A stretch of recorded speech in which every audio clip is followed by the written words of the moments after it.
सर्व मंगल्य मांगल्ये शिवे सर्वार्थ साधिके शरण्ये त्र्यंबके गौरी नारायणी नमोस्तुते। 5 डिसेंबर रोजी आहे यंदाचा पहिला मार्गशीर्षातला गुरुवार। त्या निमित्ताने महालक्ष्मीची पूजा कशी केली जाते ते जाणून घ्या। मार्गशीर्षातल्या गुरुवारी पहिल्यांदाच महालक्ष्मी व्रत करताय, जाणून घ्या पूजा विधी।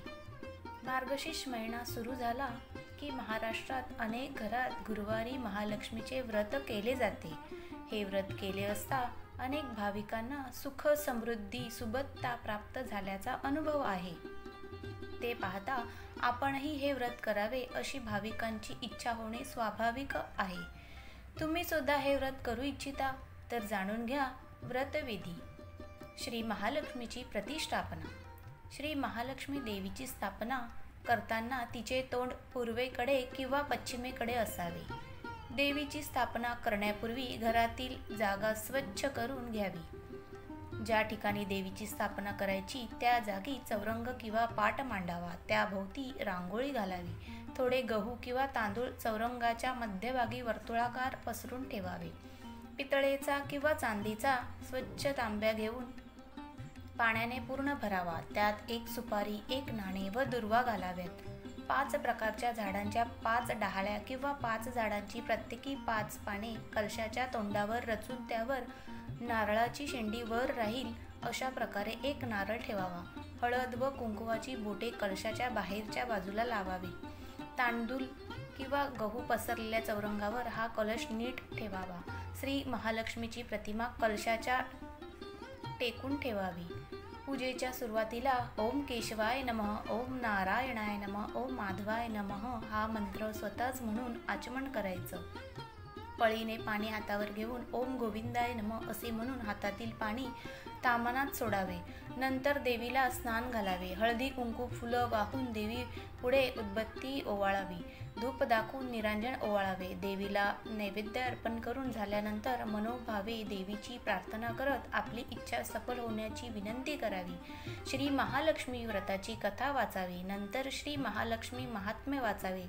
देवीला नैवेद्य अर्पण केल्यानंतर हात जोडून पोथीत छापलेले श्री महालक्ष्मीला उद्देशून इंद्रदेवाने म्हटलेले नमन अष्टक म्हणावे। हे अष्टक म्हणण्यापूर्वी आपल्या मनातील जी काही इच्छा असेल ती देवीला सांगून ती फलद्रूप व्हावी म्हणून देवीला मनोभावे विनंती करावी। मग निरांजन ओवाळून आरती म्हणावी। रात्री महालक्ष्मीची पूजा पुन्हा करावी। एखादा गोड पदार्थाचा महानैवेद्य दाखवावा। गायीला देण्यासाठी एका पानावर गोग्रास काढून तो घास गायीला द्यावा। नंतर कुटुंबातील सर्वांनी भोजन करावे। दुसऱ्या दिवशी स्नान केल्यावर कलशातील डहाळ्या किंवा पाने वेगवेगळ्या 5 ठिकाणी ठेवावीत। कलशातील पाणी तुळशीत ओतावे। देवीची स्थापना केलेल्या जागी 3 वेळा हळदी कुंकू वाहून नमस्कार करावा। अशा प्रकारे महिन्यातील प्रत्येक गुरुवारी व एकूण 4 गुरुवार होईपर्यंत श्री महालक्ष्मीची पूजा करावी। मार्गशीर्ष महिन्यातील पहिल्या गुरुवारपासून येणाऱ्या सर्व गुरुवारी हे व्रत करावे। न चुकता दरवर्षी हे व्रत केल्यास घरात सुख समृद्धी आनंद येतो आणि त्या घरावर देवीचा वरदहस्त राहतो। श्री महालक्ष्मी देवीने पद्मपुरात सांगितले आहे की जो माझे व्रत नित्य नेमाने करील तो सदैव सुखी समाधानी राहील। श्री महालक्ष्मी व्रत करण्यासाठी व्रत नियम। हे व्रत समाधान शांती ऐश्वर्य मिळावे म्हणून तसेच श्री महालक्ष्मीची आपल्यावर सदैव कृपा राहावी म्हणून करायचे आहे। व्रत करणाऱ्याने लवकर उठून स्नान करावे व शरीराने मनाने निर्मळ होऊन पूजा विधी करावी। कोणत्याही महिन्यातला शुक्ल पक्षातील पहिल्या गुरुवारी हा व्रताची सुरुवात करता येईल। दर गुरुवारी श्री महालक्ष्मी व्रत करून देवीची यथासांग पूजा करावी। अशा प्रकारे 8 गुरुवार हे व्रत करून शेवटच्या गुरुवारी उद्यापन करावे। 1 महिन्याप्रमाणे वर्षभर दर गुरुवारी हे व्रत चालू ठेवता येते। देवीच्या फोटोसमोर बसून श्री महालक्ष्मी व्रताची कथा व महात्म्य वाचावे। उद्यापनाच्या दिवशी नेहमीप्रमाणे पूजा आरती व कहाणी वाचन झाल्यानंतर 7 सुवासिनींना किंवा 7 कुमारिकांना श्री महालक्ष्मी स्वरूप समजून त्यांना हळदी कुंकू देऊन प्रसाद म्हणून 1 फळ आणि या व्रतकथेची 1 प्रत द्यावी। शक्य असल्यास ब्राह्मणाला शिदा आणि दक्षिणा देऊन नमस्कार करावा। स्त्री पुरुष दोघेही हे व्रत करू शकता। व्रताच्या दिवशी उपवास करावा. फक्त केळी, दूध, फळे खावीत. रात्री भोजन करावे. पद्मपुराणात संसारी माणसांसाठी हे व्रत सांगितले आहे. त्यामुळे पती पत्नी दोघे मिळून हे व्रत करू शकता. हे व्रत करताना काही आकस्मिक अडचण आली तर पूजा आरती दुसऱ्या कुणाकडूनही करून घ्यावी. उपवास मात्र आपण स्वतःच करावा. अशा वेळी तो गुरुवार 8 गुरुवारामध्ये धरू नये.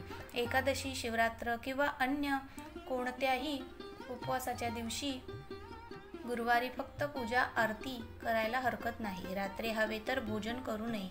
काही कारणास्तव ज्यांना दिवसा हे व्रत करता येत नसेल त्यांनी ते रात्री केले तरी चालेल. फक्त दिवसभर त्यांनी उपवास करावा, फलाहार घ्यावा. व्रतपूजा व महालक्ष्मी कथा ऐकण्यास शेजारी पाजारी यांना बोलवावे. मात्र एकाग्र व शांत चित्ताने महात्म्य वाचावे. शांतता व एकाग्रता असल्यास पोथी वाचन चालू असताना श्री महालक्ष्मीचे अप्रत्यक्षरित्या अस्तित्व जाणवेल. एकाग्रता व मनाची शुद्धता असणाऱ्यांनी बऱ्याचदा सुवासाची चांगलीच जाणीव जाणवेल. व्रताची सुरुवात मार्गशीर्ष महिन्यातील पहिल्या गुरुवारी करून 4 गुरुवार हे व्रत करावे. शेवटच्या गुरुवारी या व्रताचे उद्यापन करावे. व्रताच्या दिवशी रात्री गोड जेवण करून देवीला नैवेद्य दाखवावा. नंतर कुटुंबियासमवेत भोजन करून उपवास सोडावा.